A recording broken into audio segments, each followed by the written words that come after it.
Yeah, so I think like what we want to do is if you want to get better at thinking, hang around people who think better than you do. And that's super uncomfortable. Most of us want to hang around people who think the same as us or won't challenge us. And you want to hang around people who challenge your thinking. You want to expose your thinking to them. You want to show your thought process and open it up to evaluation. And you sort of like want to get that feedback. And that's not comfortable. And, often those people, to be honest with you, they're not popular. So you have to think about a whole bunch of different social dynamics with that crowd. And often the best thinking is not popular thinking, because ultimately what you're looking for to gain an edge or get leverage is sort of like advantageous divergence, right? So you want to be right and against the crowd, and that's where the payoffs and leverage comes from.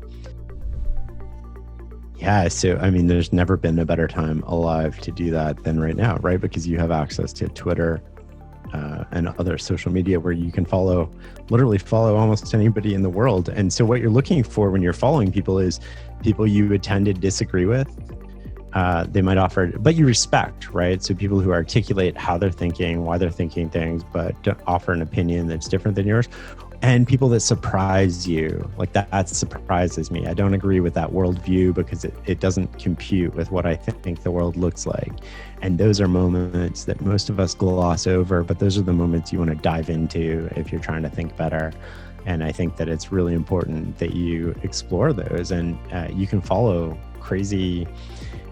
I wouldn't follow like just if you're left wing, follow right wing people, or if you're right wing, follow left wing people. That's not enough. That's not thoughtful. And that's sort of like convincing yourself you're doing the work without doing the work. You want to find somebody who thinks differently than you, but you respect the way they think and they're articulating the reasons they think and they're opening up their thought process to you, because that's how you're going to learn. And at work, you want to do the same thing, right? It's not enough to just find somebody above you in the organization.